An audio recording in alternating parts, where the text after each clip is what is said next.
Good evening and welcome to Sunset News on this Thursday evening. As always, we bring you news, community stories, economics, weather and sports. I am Aina Kweyom.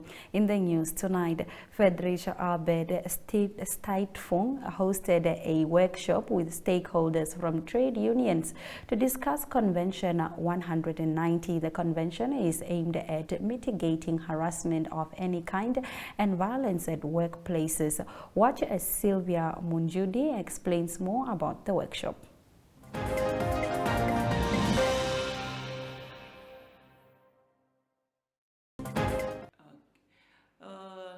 The Friedrich Ebert Stiftung, in partnership with Manvu, is holding a follow-up roundtable discussion to discuss Convention 190, which deals with violence and harassment in the world of work. This convention was actually adopted in 2019 by ILO in Geneva with the purpose of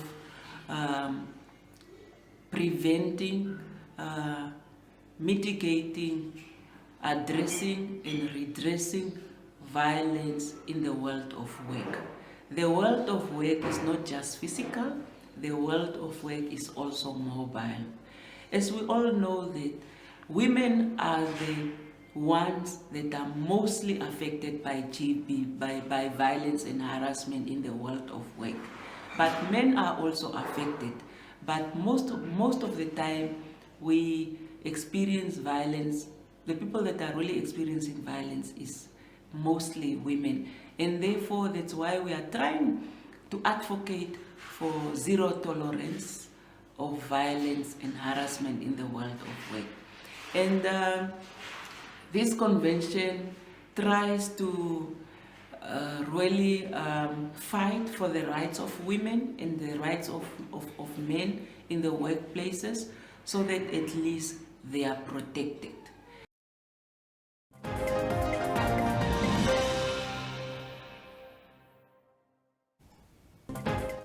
The police in Oshana region started a cleaning campaign to debush the surrounding areas of Okanjengedi South and Bridge to make a pathway safer for residents and to reduce the available spots for sex workers at night.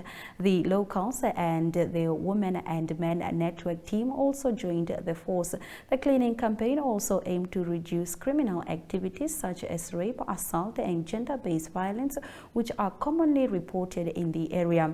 Oshana's head of Operation Division, Deputy Commissioner Otil Kashupulwa, briefed the members of the public shortly before they embarked on a cleaning campaign around Okanjengedi. Kashupulwa said the police will be working hard to reduce crime in the region, especially in Okanjengedi neighborhood, which has now turned into a hub for criminal activities. Have a look.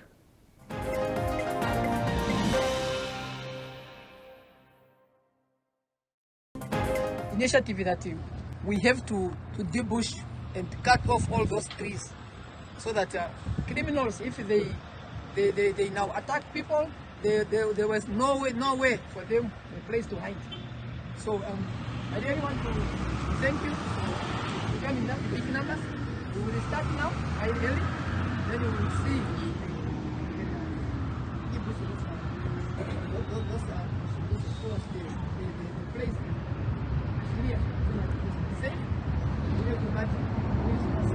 The place.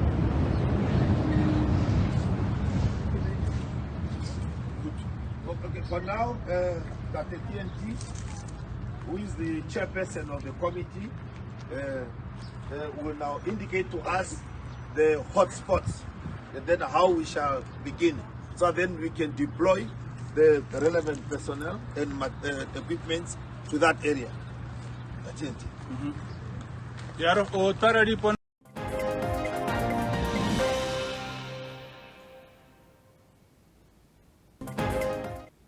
Chinese ambassador to Namibia Zhao Weiping says the recent uproar over shortlisting of Chinese construction firms for the upgrade of the Karibib-Usakos Road was unwarranted. According to him, Chinese companies were selected based on their competitiveness. The road authority shortlisted 6 Chinese construction firms who will now vie to complete the upgrade of the 30-kilometer stretch in a project funded by KfW. Watch this.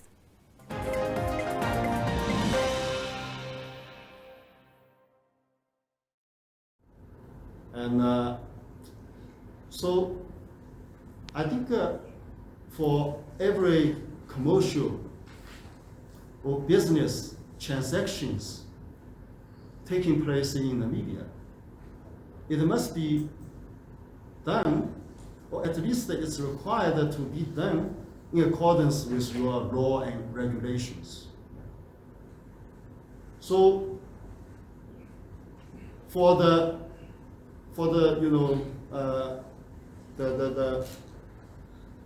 the case you mentioned, of course it's people just feel why these are all these bidders qualified to participate in the bidding. Why are those companies are all Chinese companies? Maybe some people they don't understand. Okay, yeah, but I think it must be the result of market competition, and I think the relevant authorities of the Namibia government have already made some explanation on that. So I think I'm not in a position to explain why, but I'm sure that must be the result of the market competition. Yeah.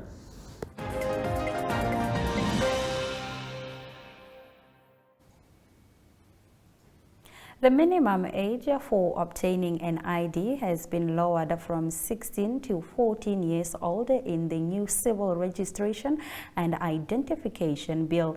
Deputy Home Affairs and Immigration Minister Dr. Daniel Kashikola said this in his statement on the introduction bill in the National Assembly.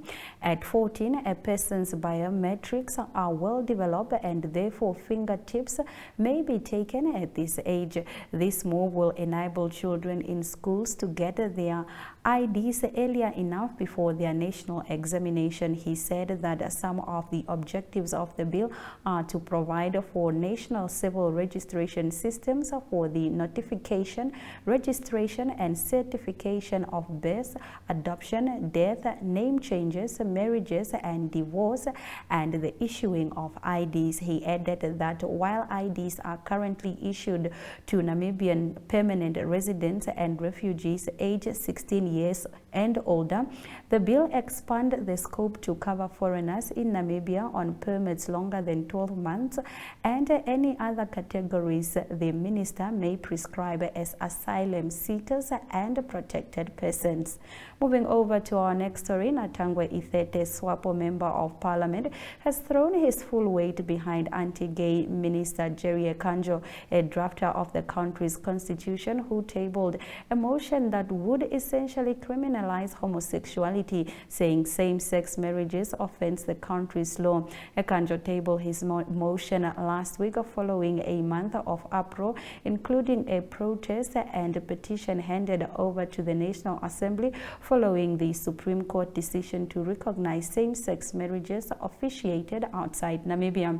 As a lawmaker, I'm aware of the fact that the individual's fidelity to the law is determined by the degree to which the law reflects the public moralities, ethos, and values of society. Consequently, I hereby support the motion and recommend that Parliament exercises its jurisdiction as provided for in Article 81 of the Constitution to rectify any inconsistencies that may arise from the judgment of the Supreme Court. In our Story of the Day segment, the Governor of Commerce Region, Laura McLeod Katura, shared her remarks at the 2023 State of Region Address. We'll be right back.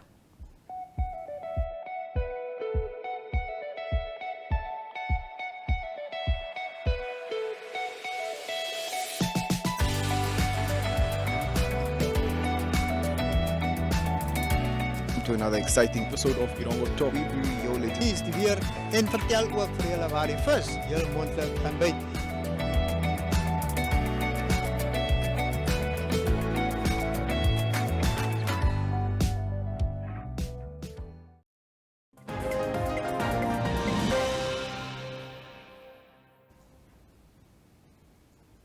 Governor of Commerce Region Laura McLeod-Katura shared her remarks at the 2023 State of Region address for the Commerce Region earlier this morning. The event took place at the Commerce Regional Council chamber. Have a look.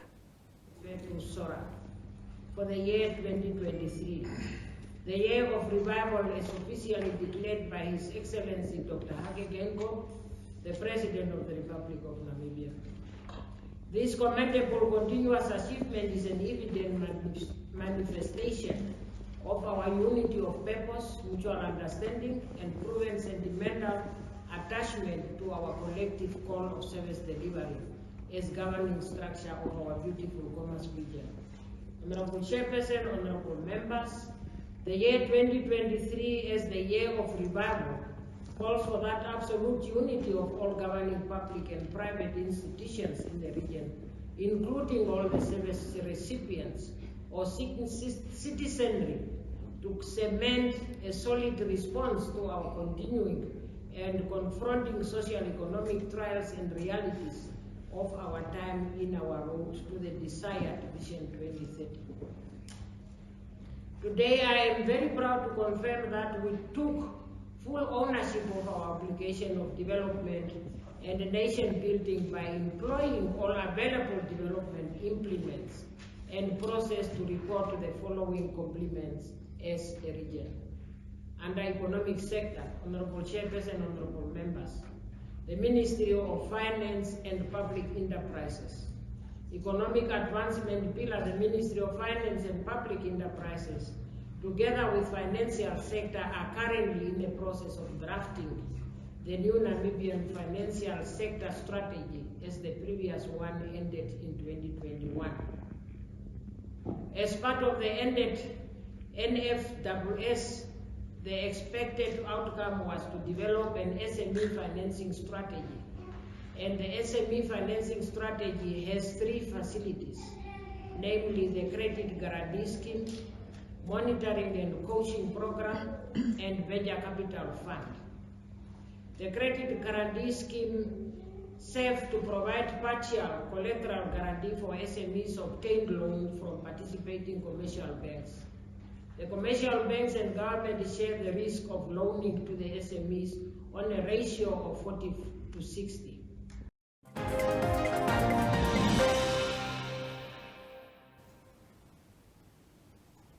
Community Talk follows after the break.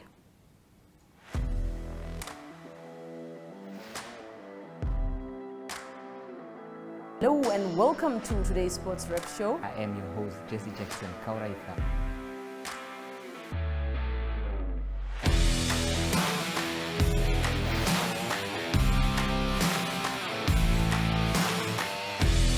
In replay, Namibia, who had won the toss for the first time on this tour. Good day everyone, time for international sports news, starting off with tennis news, both on the WTA for women's and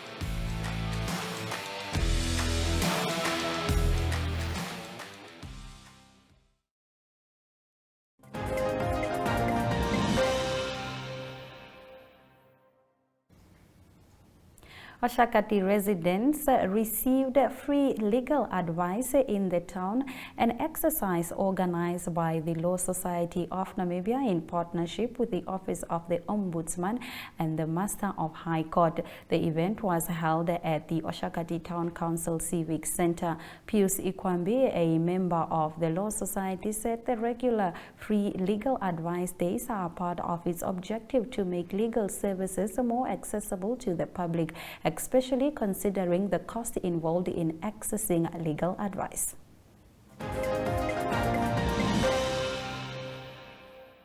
Legal practitioners, it also comes at a very big fee. So we don't want to just, our members of the Law Society, legal practitioners, to just be seen as those that are just after money, charging. They also go out there and do community service, pro bono services, giving legal advice at no charge. So the Office of the Ombudsman and the Law Society really just came up with this collaborative project, which we have been doing in a number of regions, to basically just afford members of the public this day and a few hours to consult with our members at no charge for whatever questions that you might have from various areas of law.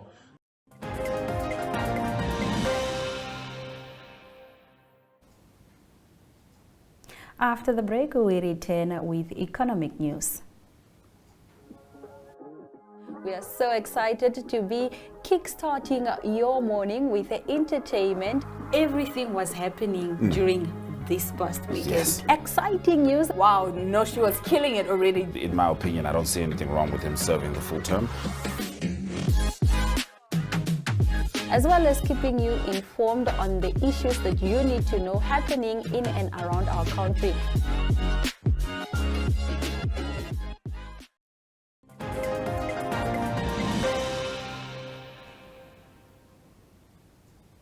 A total of 982 new vehicles were sold in May, down 2.2% month-on-month from the 1,004 vehicles sold in April, but 27.7% more than May in 2022. Year-to-date, 5,120 new vehicles have been sold, of which 2,579 were passenger vehicles, 2,400 light commercial vehicles, and 296 medium and heavy commercial vehicles. Now let's have a look at our economic indicators. The Namibian dollar trades for 23 Namibian dollars 56 cents to the British pound and 20 Namibian dollars 19 cents to the euro. All commodities increased. Brent crude oil went up by 2.28%, while gold with 0.70%. After the break, we take a look at our international news. Welcome to My.NA Cars, your ultimate destination for everything automotive. I am your host, Diana Master. Teamwork makes the dream work, right? Discover the latest models, innovative technologies, and expert insights from our passionate hosts. Learn essential maintenance tips and get exclusive behind-the-scenes access to the automotive industry. Don't miss My.NA Cars on NTV every Thursday at 2100 hours. Tune in and ignite your passion for automobiles.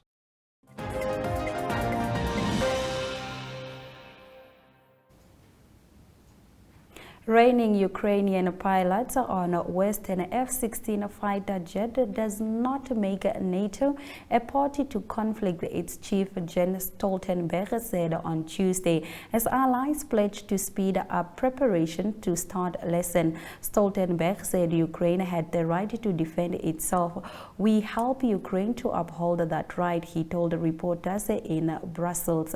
Now, that doesn't make NATO and NATO allies a party to the conflict. On Monday, senior Russian diplomats on Monday said the transfer of F-16 jets to Ukraine would raise the question of NATO's role in the conflict. U.S. President Joe Biden on Friday endorsed training programs for Ukrainian pilots on F-16s. Ukrainian President Volodymyr Zelensky assured Biden that planes would not be used to cross into Russian territory. Have a look. Today we got the commitment of our partners that training courses will start, and we will build up together construction of this consortium of fighter jets. It will start with the F-16, with the Netherlands and Denmark as the leaders, and other countries will join. And also we heard good news from our Sweden partners also that we will have the options to testing, just testing their capabilities also. It's critical time for Ukraine because you have just launched the counteroffensive. You are making gains. It's fierce fighting, and the gains you are making is due to the courage, the skills, the bravery of the Ukrainian armed forces. And we pay our tribute and our great respect to what they are delivering every day. And the main message from the Vilnius summit will be that all allies stand by Ukraine for as long as it takes. We must ensure that President Putin does not win this war, but that Ukraine prevails as a sovereign, independent nation. Thank you. Thank you.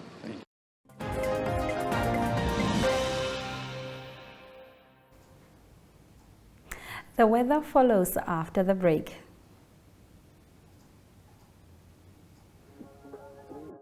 We are so excited to be kickstarting your morning with entertainment. Everything was happening during this past weekend. Yes. Exciting news. Wow, no, she was killing it already. In my opinion, I don't see anything wrong with him serving the full term. As well as keeping you informed on the issues that you need to know happening in and around our country.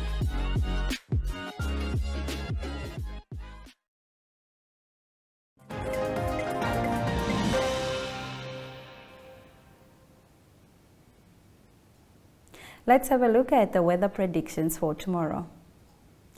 Northern Namibia is expecting maximum temperatures ranging from 26.1 degrees Celsius to 30.9 degrees Celsius and a maximum temperature ranging from 7.9 degrees Celsius to 13.3 degrees Celsius. Coastal Namibia is expecting maximum temperatures ranging from 16.8 degrees Celsius and 24.4 degrees and a minimum temperature ranging from 12.2 degrees Celsius and 13.7 degrees. Let's have a look at the sports package courtesy of Sports Rep.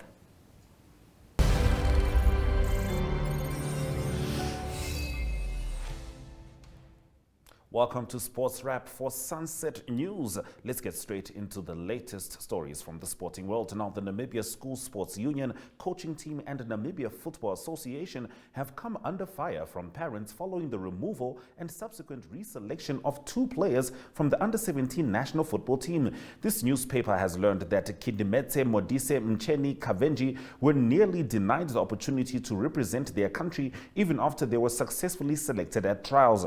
The trials, which took place on 17 and 18 May at the NFA Technical Center and Van Rijn School Sports Ground, sparked controversy following the exclusion of the 2 players at the final hour. Unexpected twists, only intervention of parents and the Namibia Sports Commission ensured that the 2 players were reinstated.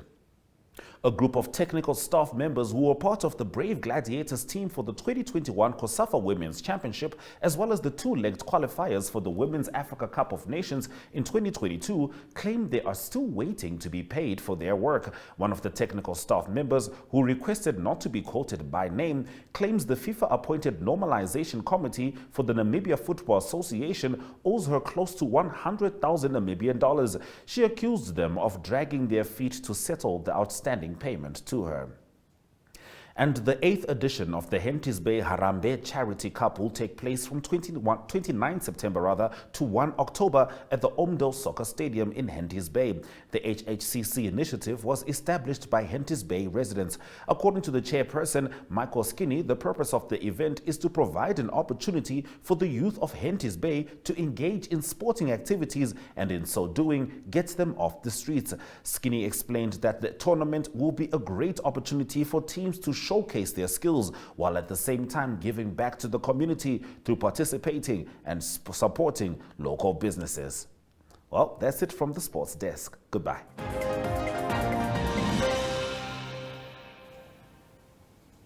Here are the highlights from tonight's broadcast. The minimum age of obtaining an ID has been lowered from 16 to 14 years. 14 years old in the Civil Registration and Identification Bill. Deputy Home Affairs and Immigration Minister Dr. Daniel Kashikola said this in his statement on the introduction bill in the National Assembly. Natangwe Ithete, SWAPO Member of Parliament, has thrown his full weight behind anti-gay Minister Jerry Ekanjo, a drafter of the country's constitution, who tabled a motion that would essentially criminalize homosexuality, saying same-sex marriages offend the country's law. The Namibia School Sports Union coaching team and Namibia Football Association have come under fire from parents following the removal and subsequent reselection of 2 players from the under-17 national football team. Kaidi Metse Modise and Mecheni Kavenji were nearly denied the opportunity to represent their country even after they were successfully selected at the trials. And with that, we've come to the end of tonight's broadcast. Make sure you join Sunset News on Facebook, on all NMH platforms on weekdays, as well as on our website, which is called Oneuptwo. Sunset News screens on DSTV channel 285 as well as GoTV channel 25 every weekday from 7:30 to 8 p.m. This has been Sunset News. Please don't end your day without us. Good night.